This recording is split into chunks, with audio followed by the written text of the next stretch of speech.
How much do you know about K-food? How much hanchik have you eaten? We invite you into the world of Korean food, of course, including the history and culture of it. We'll introduce trendy foods and famous restaurants on Dish of the Day with Chef Ryan Phillips.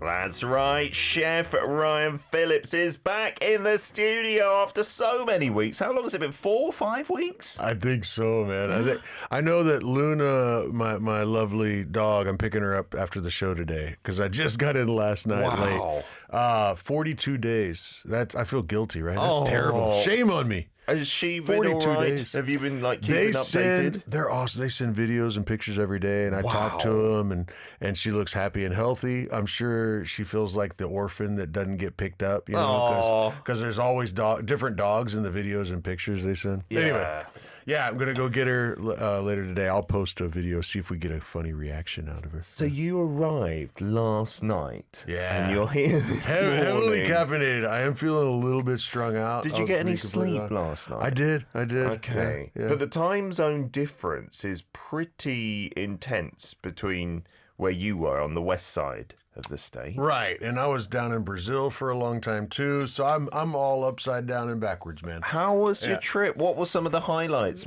Maybe as well some food highlights too. Oh, God, it was incredible. I lived down there. I was an exchange student with the Y, with Rotary, with all, went back in college for an internship. Yeah. But I hadn't been back in 25 years. Anyway, some people that I got to see, I hadn't seen in 31 years, other folks. And we just clicked immediately and just hung out all day and went out to dinner together. And it was the most spectacular, special time. Of course, with family too in the States. Just awesome, man. I love the family stuff in the States, but I've got to say, your shorts and postings from Brazil, it's like another world. There's a lot of old architecture down there, and it looks exotic at the same time. Yeah, I went to historical cities and had traditional food. Wow. Man, I was in heaven. I never really wanted to go to South America. I mean, not I disliked it, but there was nothing pulling me there. But after looking at your content, now I just want to go and roam around. Well, this state, most people, when they think of Brazil, they might think of Rio or maybe the Northeast, the beaches there. But Minas Gerais is sometimes called Grandma's house of Brazil. Okay. But anyway, the people are just the warmest, friendliest, most open people you've ever met in your life. Yeah. You might get in an elevator. And by the time you get to your floor, you know the life story of somebody that you just met in the elevator. Just chatting away. They're just that open, warm, and friendly, and you really feel it. You feel it because they talk from the heart. Wow, it's unreal, man. It's unreal. Different strokes. Yeah. We've got Christina Moreira saying, this is Chris watching from Brazil. Go Chef Ryan. That's Cristiano. Yeah, I got a picture of him at a place I want to share with you guys later, and some food. Amazing. Yeah, that's the one. That's Chris on the right there. If that one goes up. We put the photo up. Here we go. So I gotta mention real quick about these guys. Okay. So the first place I ever lived in Brazil was in Santa Teresa, is a neighborhood of Belo Horizonte, in Minas Gerais, and they just took me under their wing. And Chris is one of my oldest Brazilian friends. I've known him since before I ever went to Brazil in 1993. Oh wow! And the gentleman in the back or in the middle, he's the chef owner of this bar restaurant there in Santa Teresa, and we were hanging out there watching some soccer matches. And I see Cruzeiro. Cruzeiro, you got it. Yeah, we went to a game too. We went to the big stadium. Amazing. Yeah, and amazing food with these guys, and just hospitality. Just everybody knows everybody, and that's beautiful. And when you were introduced to something, say you're with a friend, and you go to a place, and there's a bunch of that friend's friends there, right? Yes. Whenever all those people, without thinking about it, they say hi to your friend, and then they turn to you and treat you like a brother immediately. You know what I mean? That happens sometimes. I forgot about that. Yeah, me too. And they didn't know who I was. I wasn't getting introduced. It was just automatic. You're a friend of theirs, so you're a good guy. You're just automatically. You're just included immediately, and it's just a very warm, welcoming culture. That is beautiful. Jeff Terry's also on board, saying, "Nice jacket, Ryan. I'm thinking of visiting in 2027. I wonder if that's someone you met on your travels as well. I'm not sure. Please. And other people inspired to visit Latin America someday as well. Well done. I'm pulling some folks over here. I'm going to try to get people here this year and next year to come visit. Wow, amazing. Yeah. Okay, today's hashtag Jeotgal, I guess we can link that into, your start in Brazil and then going back and restarting experiences. So why don't we jump into today's dish? Because people are curious. I said it's positively fishy, and I think I'm safe in saying that, although now with the aroma in the studio, it doesn't smell fishy. Maybe that's the wrong term. The ingredients are certainly from the ocean, though. Yeah, this one's a little intimidating, to be completely honest, especially one of the two that I brought in today. Yeah. When I first saw this, I was like, I was very intrigued and I wanted to taste it. But it's very, very foreign to a lot of folks. Yeah. So what we're talking about today is Jeotgal. So these are salted, fermented seafood ingredients, and the world is vast on these. Yeah. And honestly, I loved most of these right off the bat. Oh, really? Because the saltiness, this strong flavors. Yeah. So let's go ahead and throw this picture up. This one is a more intimidating one of the two I brought in today. So what kind of Jeotgal is this? Yeah, so this is fish roe, guys, still in the natural membrane or sac that it comes out of the fish this way. And this is from pollock. Okay. And this is probably the most commonly seen Jeotgal. Is that true? Yeah, and I think maybe most desired, at least for my mother's generation. Right. Okay. Myeongnanjeot. Right. Yeah, it was kind of prized more back in the day than it is today. Well, it's not cheap. No. You might look at this and be like, hey, I'm not going to pay much for that. But no, these would be... let's see, what does it cost? I know I bought a double size of the portion that we're using today, and it was only about 4,000 won. Okay. But you'll find others that'll be 5 times that price. Yeah, in the department stores as well. Right. And so inside are all the little tiny eggs, right? When you cook this, you can see them like that, right? Totally. They all kind of look like tiny balls that you might see in albab, but it's not the same als. They're not the same eggs there, right? But this sack looks, like you said, a bit intimidating, a bit off-putting. You're like, what is that? What's going on there? But my mum loves this so much. You're not a huge fan, though? I like it when it's mixed in with rice, not just because you're not meant to eat these by themselves. No, right? Absolutely not. And like, I might be guilty of eating the other one today by itself every once in a while, but it is pretty salty. You're meant to combine it usually with rice, but it could be like with an omelet or something like that too. So and so I do like this, especially there's the restaurant over at Seoul Art Center across the road, and the dish that I have at their Korean restaurant, without fail, is this with avocado and also some fish eggs in a rice. It's like a bibimbap. Oh, it's delicious. Okay, I love the incorporation of the avocado. It goes so well together. And so, this is not bad. You could make a guacamole and use this instead of the salt. Oh, in the guacamole. I'm going to do that this year. That'd be fun, Yeah. Lilith's saying, I love fish roe in general. I've never tried this, though. And yet, fish roe, if it's not been fermented and salted, will taste very different to this, right? Absolutely. And countries all over the world do cured fish roe. I've seen some in France and Italy. Yeah. Of course, China and Japan actually do the same one as we have here, just slightly different flavors. Yeah.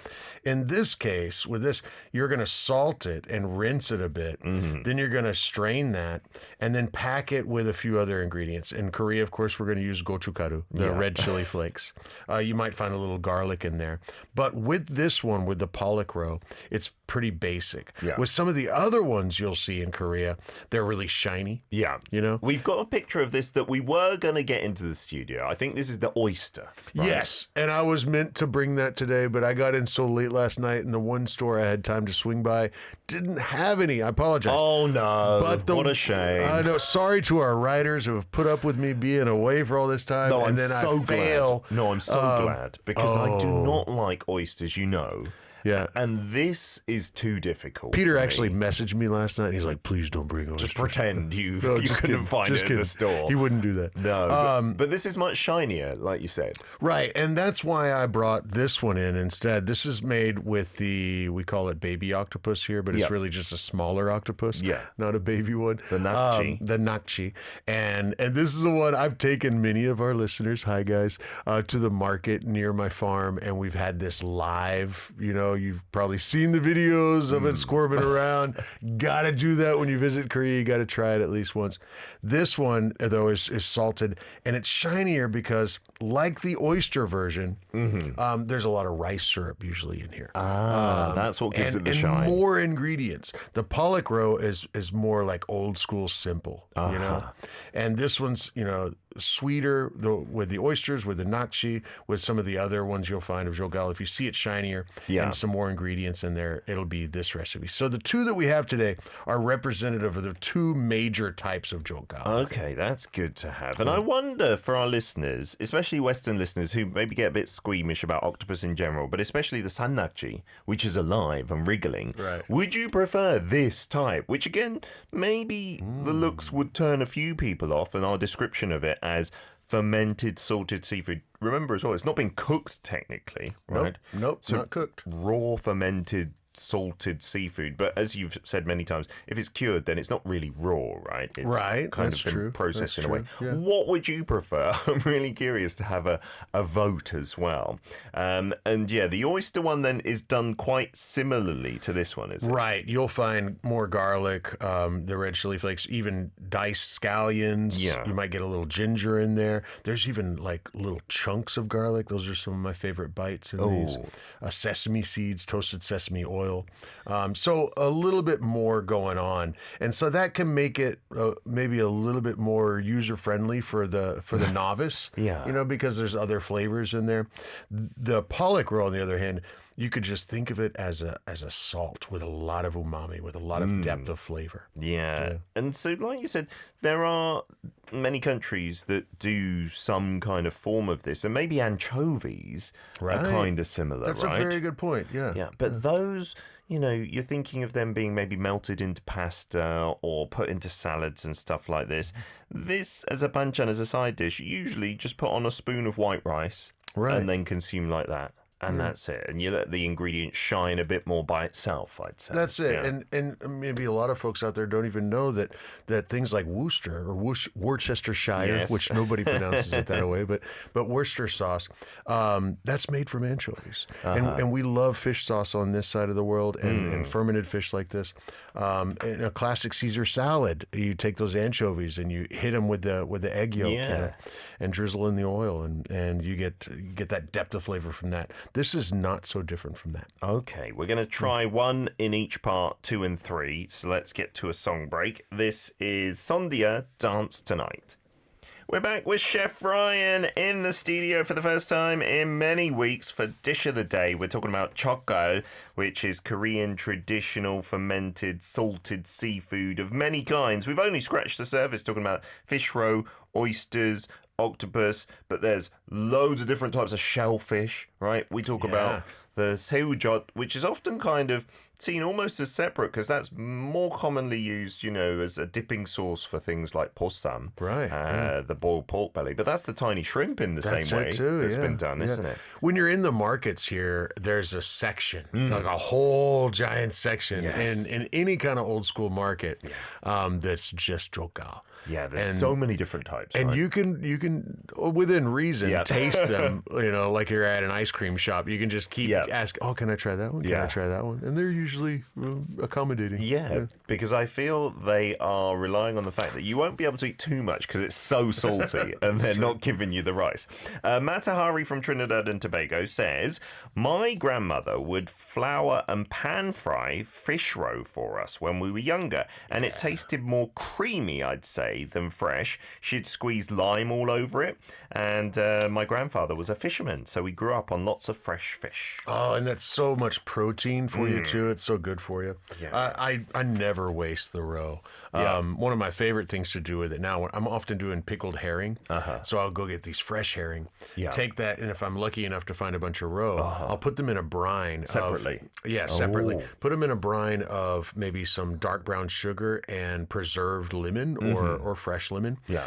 And let them kind of firm up a bit, and then throw them in the smoker for like 2 or 3 hours at a low temperature. Okay. And you get this like candy. Wow. This fish roe candy that's smoky. It's so good. That sounds amazing. You got some messages? I do. Siska writes, oh my God, I'm curious. Fish roe and avocado and rice. Yeah, I got to try that too. Good. Yeah. It's really good. Interesting combo. Haha, Ryan and Peter makes me tried sannakji. Yeah, we made you. With Audrey. We did that, yeah, with Audrey, with Sherry too. We went to the market, and I've got pictures and video of all of it. Also with the live abalone cut too.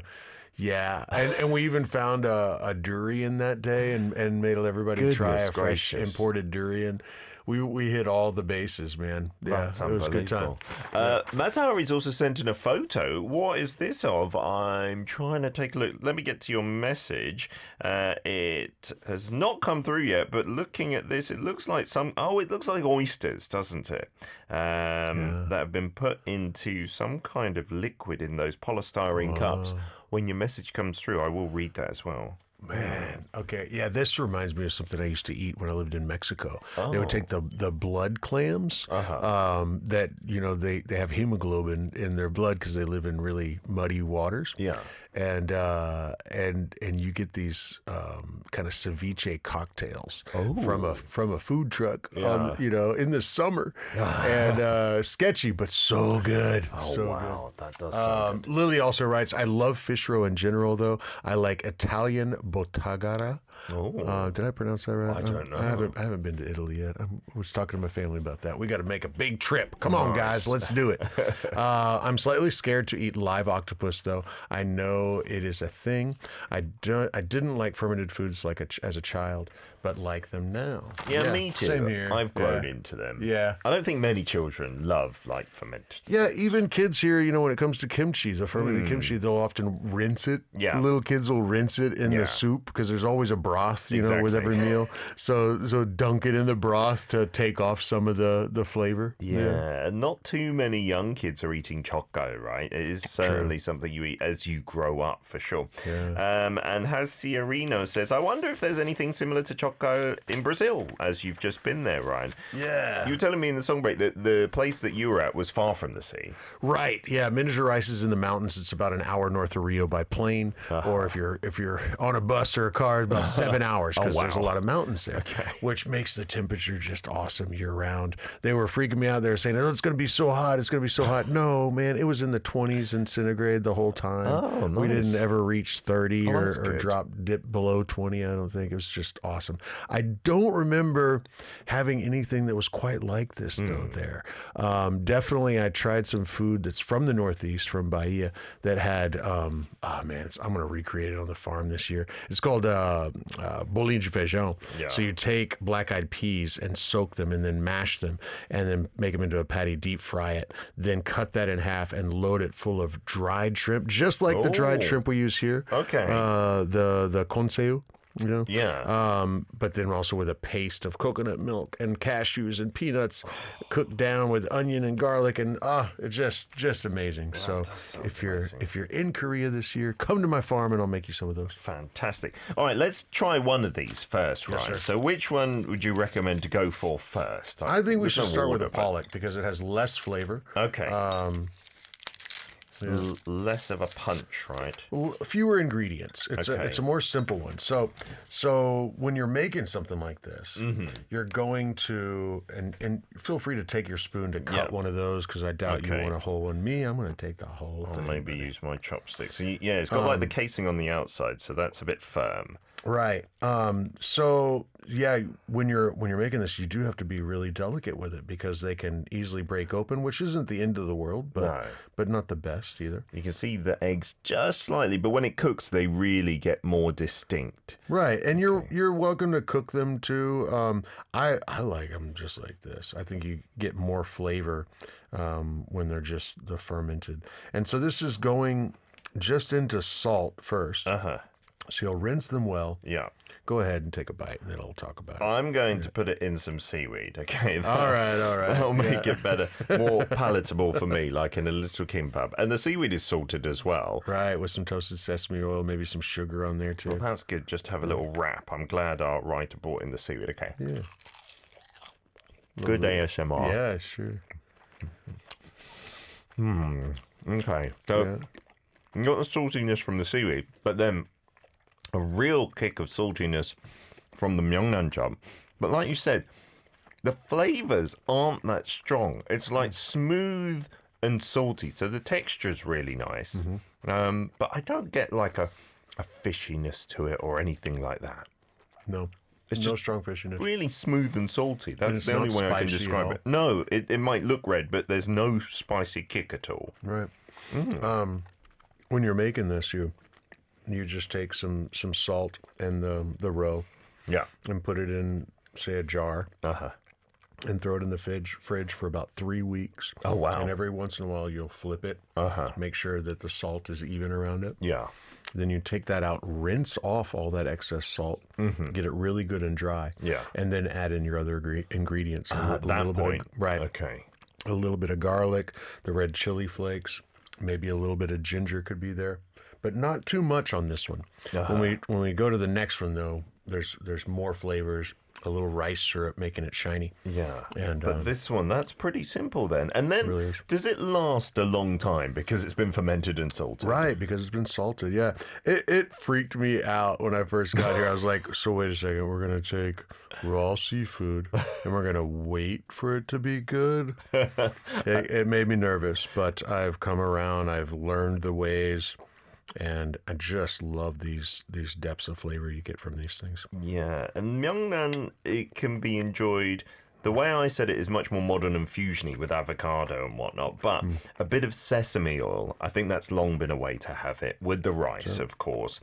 And then Myeongnan mayo is a big thing now. So they've already mixed it into mayonnaise, and then you use that sauce, and like you said, it's got that depth of flavor, that 고소한 맛, like it's kind of like umami, isn't it, in terms of the depth that you get? Right. Yeah, that's really good too. I don't know if you've been, but there's a popular chain of restaurants around Korea that I believe it actually came from Japan. But the Japanese modeled it after Mongolia. So it's so eclectic. Wow. But they'll serve that lamb with like a mayo and a cured pollock roe. Lamb? Yeah. Oh, wow. So you have a cured pollock and a mayo and wasabi to enjoy with your bites of charcoal grilled lamb at your table. Like you said, acting as a kind of salt substitute almost. Oh, that sounds just good. another flavor. And the other way I see it a lot with fusion is in cream pasta.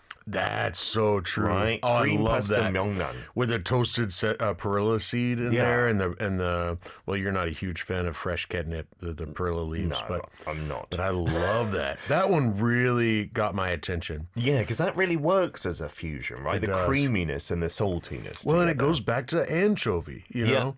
I mean, anchovy in a pasta, right? You know, marinara. A lot of people don't realize that the reason marinara sauce is called marinara, the mar is sea. And that's because you're meant to start it with the anchovies. That's the first step. That's the very beginning. Cooking those anchovies in a little bit of oil and then start adding in each other layer. That makes sense. And with Jeotgal, I think back in the day, many foreigners, because they just didn't know much about Korean food, they just thought it was very other and maybe wouldn't try it. These days, it's becoming quite hot. And because everything K is hot, right? So on social media, you might see people saying the Myeongnanjeot, the roe, pairs well with cheese and butter as well. Oh, okay. And so Myeongnan baguettes have become a thing where you're putting that in for the saltiness as well, right? Oh, and here's a photo as well, Ryan, that you sent in, I believe. Yeah. Right? See, this is another way you might see the pollock roe, the Jeotgal served. So you've got the rice, the kim, a little decorative. That's a lot of rice for me to the ratio of the pollock roe. If there's no pollock roe inside that is way too much rice. But maybe they're cutting back on costs. It looks aesthetically pleasing, right? And you might see it like that as a little topping on something. I may or may not have smuggled in some Brazilian cheese last night. Oh. Is that frowned upon? I'm not sure they about mention cheese. meat a lot. Yeah. Used to, they mentioned cheese too, but I heard no mention of cheese. So, no, I'm not so I sure. just was like, I wish I would have brought some in now to try with this. Yeah, with the Myeongnanjeot, that's interesting. Especially if your cheese is on the creamier rather than saltier side. We'll be back in part 3, eating the Nakjijeot as well, the octopus one. Here is Navy Quokka. You wouldn't know, non 모르거야. And it's time for part 3 dish of the day with Chef Ryan Phillips back in the studio. We got Matahari telling us about the photo you showed earlier, saying that's Trinidadian oysters, primarily mangrove dwelling. They're shucked on the spot, mixed with lime, hot pepper, garlic, onion, and shadow beni, which is culantro, and a ketchup-based sauce. Ooh. Oh, a ketchup-based sauce. That's what I was really trying. And then, have you ever tried culantro? No. What's that? Not cilantro. Right. It actually grows. It looks so different as a plant, but then it has the closest similar flavor profile to cilantro. Oh, really? But the plant is so different, and it doesn't have so much of the perfume side of it. Oh, good. The washing up liquid But side. it still has a strong cilantro. It's an amazing thing. I've tried growing it. It's challenging here, but it's a bit more rare than cilantro. It's a little firmer. It has a little bit more crunch to it. Okay. Hard for me to describe. I'll have to show you a picture sometime. Man. I can't promise to try it because I'm not a big fan at all of what we call coriander. Yes, no, thank you. You got some messages as well? I do. Mata writes here, I wonder if you could smoke the roe. You got me thinking. I'm going to do a short cure of these and then throw them in the smoker. And see with the Korean chili powder or chili flakes and the garlic, and see how that comes out. I've never done it that way, but thanks for the tip. Yeah, I don't think it's common here. One way that my son often has it as one of his favorite side dishes these days is just pan fried. So if you don't like the raw quote unquote aspect of it, you can cook it as well like that. Oh, it gets a really pale pink then. Yeah, completely different. And you often see it in altang, right? In some kind of soup where it's been boiled completely. Oh, I love altan. And then it just bursts, right? And it really imparts a sweetness to the tang as well, to the stew. Yeah. Sherry writes, Korean food is getting very popular here in Columbus, Ohio. Nice. All over the world, Sherry. I was walking around Belo Horizonte, Brazil. Yeah. And I found right next to my hotel a Korean store. What? That had all the ramen, had gochujang, gochugaru. It had all the snacks. Yeah. They did not have any doenjang, but I talked to them and they're like, you can order it. Oh, wow. Yeah. So there is an appetite for Korean food there as well. A brand new restaurant down the street, too, was doing a Korean fried chicken, but then had a huge menu with bibimbap, with different chigees. Run by Koreans or? Run by Brazilian Koreans. Oh, nice. Yeah, who spoke Korean fluently and Portuguese. That's brilliant. That's good proof that it is spreading more and more. Lilith says, I love oysters, one of my favorite shellfish, and the chumokbabs that you showed earlier, literally like fish rice, they look like Japanese onigiri. Yeah, I guess they can be done in that style as well.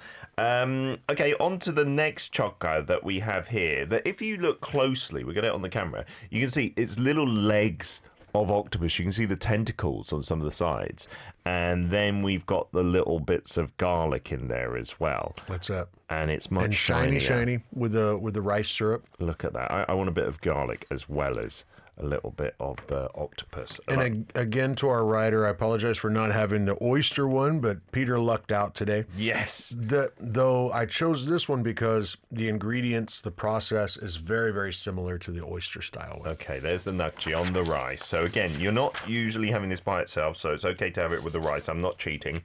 Oh, I love the garlic. The garlic is still crunchy. Yeah. Yeah, happy days. Oh, yeah, and that adds a real kick to it in terms of spice from garlic. Wow. And then the nakji, so much chewier, right? The roe is very smooth. Crunch. Yeah, exactly. And that's still there. And that's why we eat some nakji when we have it alive. It's because of that texture, that real crunch and chew to it at the same time. Oh, that's delicious, the nakji one. That sweetness. So you don't get really any sweetness off the other one. No, and there's the spice in this as well. So there's so much more going on. Toasted sesame oil. Just a quick rundown of the ingredients that you'll find in this one. In the pollock roe, it's really just salt, a little bit of garlic, red chili flakes, maybe a little bit of ginger. That is it, guys. Yeah. But with this, with the nakji, the octopus, or if you're doing oysters, or if you're doing squid, Squid is the other common one, right? Jeotgal. Yeah, Peter's favorite of the Jeotgal. It's smoother than nakji, but now I'm changing my mind because I like that texture. Okay, so are you doing the same thing for salting it for a few weeks? Yes, yes. It's just salt and the seafood for a few weeks in the fridge, okay? And you'll turn that occasionally to make sure the salt is even on it. Yeah. Then you rinse that away. Or you could keep that as a fish sauce. Oh, right? okay. Because essentially the liquid, that's what the liquid. It'll be really salty, but it'll have that depth of flavor. Yeah. And you could use it in other ways, like to season a stew or something. But you're rinsing it off because then you're going to add a paste to it. And that paste is mostly rice syrup. Okay. Which, guys, rice syrup, if you haven't tried it, it's not as sweet as honey. It's not as sweet as like a syrup the way we think of it in the Western sense. Thick, right? But it's very thick and very shiny. And it does definitely have a sweetness. So there's that. There's toasted sesame oil. There's sesame seeds, garlic, ginger, and definitely red chili flakes. You'll even find sometimes chopped chilies going into this, like a fresh green chili, not necessarily a spicy one. You might find chopped scallions in there as well. And then you're leaving that to eat, to be ready to eat. Do you need to leave it a certain time, or is it just straight away? You can eat it straight away, but most of the ones you'll find, like this one, have set for at least 3 or 4 days. Okay, yeah. And then, like we said, they've got a long shelf life after that because they have been treated with a lot of salt and they've been fermented. Oh, it's lovely. That nakji, that's way nicer in my opinion. If you want something subtle, and like we were comparing it to anchovies, you might not even know it's in the dish or sauce, then go for the fish roe. But if you want to know, this is something from Korea and it's unique to this part of the world, try the Nakjijeot. That's amazing, right?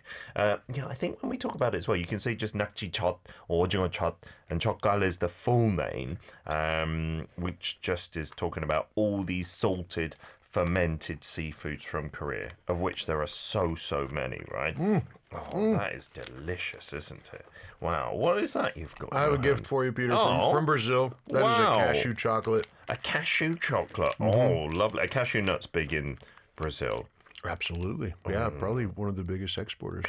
I recently tried jumbo cashew nuts. They're like about twice as big as a regular cashew nut, and they've still got a bit of the shell on the outside or the skin. From Vietnam. I don't know where they're from, but they're delicious, and they had like chocolate flavor, butter flavor, and whatnot. It was so good, but they're really expensive. I'm gonna love this, but I'm gonna have one more bite of nakji in the next song break before I try this. Thank you so much for bringing that in. We had another Brazilian listener, Calidad Automatica, saying, "I guess there's a Korean stuff shop now in every country." I think so. So it's nice, with K-pop demon hunters and whatnot. Did your niece Riley, was she still into all things K, thanks to K-pop demon hunters? Oh yeah. I've got a video of her singing in the car. Yeah, you didn't know I was filming that, did you, Ray? I bet you're going to watch she that. knows all the words. And there's a lot of words in some of those songs. And there's a lot of songs as well. Yeah. There's lots going on, isn't there? Yeah. In terms of Jeotgal, just to finish off, our writer put on the script that they do have health benefits. I guess if you eat too much by itself, it's going to be too salty.